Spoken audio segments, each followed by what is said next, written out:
Hey everybody, I'm Chef Tom with atbbq.com, and today on Tips and Techniques, I'm going to walk you through how to spatchcock a turkey.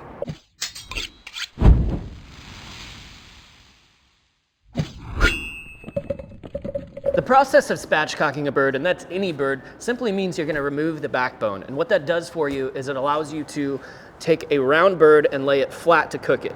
Now that's going to make the breasts and the legs cook at a more even rate, and it's going to go quicker. Because of those reasons, that's my favorite way to prepare chicken or turkey, and especially around the holiday season, it's going to make things a lot easier on you. Here we have a 14-pound turkey. This is kind of the sweet spot in my opinion as far as weight goes, because it's not too big, it's not too small, you can still feed a crowd with it.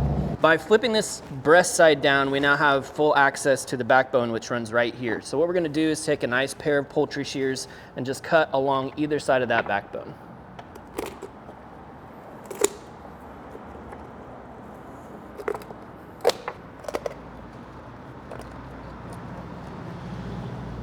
Now once you get to the neck end, just going to flip it around and go right back down the other side of that backbone.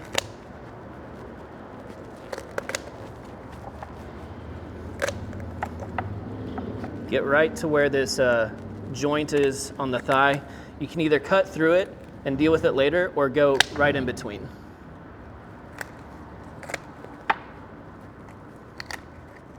So now the backbone is fully removed. This can absolutely be used to make turkey stock for your gravy if you're doing Thanksgiving dinner. So now you can kind of clean out anything that's left in the middle that you don't want to eat, don't want to cook, just by picking that out of there.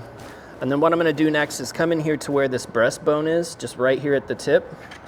And I'm going to make a snip right here and push down.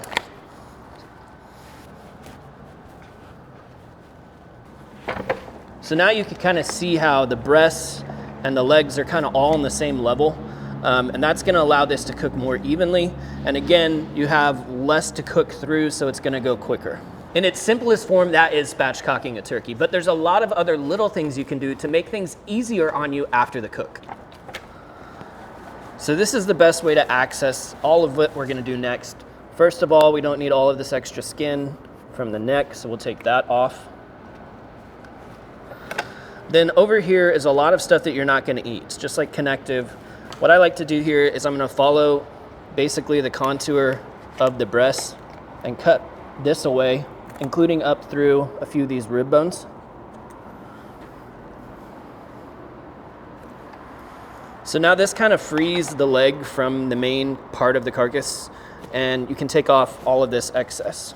Some bones left behind from cutting out the backbone, we'll just snip those off as well. So same thing on the other side, we're just going to follow that contour of the breast, cut right up through all that fascia and through those bones. Now on this side, and this is a good thing to know, when you take some of this extra bone with you, you're going to want to take it off just to make things nice and clean, just like they are on this side over here.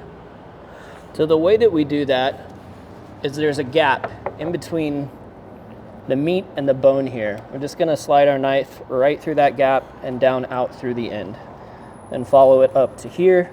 You'll get to this joint, pop that, and then you can slice off all that excess stuff that you don't want to eat anyway.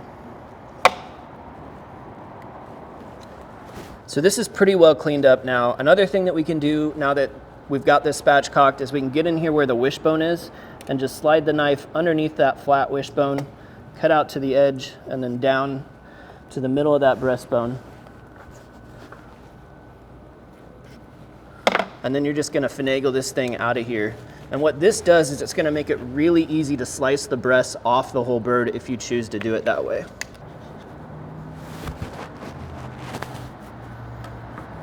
One of the other major advantages to spatchcocking your bird is it makes it really easy to release the skin from the meat. And this is crucial for seasoning, because if you're only seasoning the skin, then that's the only place that it's getting any flavor. But by pulling this back, you can get seasoning all the way over the breasts as well as all the way on the thighs and legs. So once you've got that peeled back, just move it right back until you're ready to season. And that is your spatchcock turkey. Thank you so much for watching. Be sure to check out atbbq.com for all the tools featured in today's video. If you enjoyed the video, hit that subscribe button. And if you have any questions or comments, or there's anything you'd like to see me cook or explain, let us know in the comment section down below, and let's be good to one another. For more recipes, tips, and techniques, head over to atbbq.com/thesauce.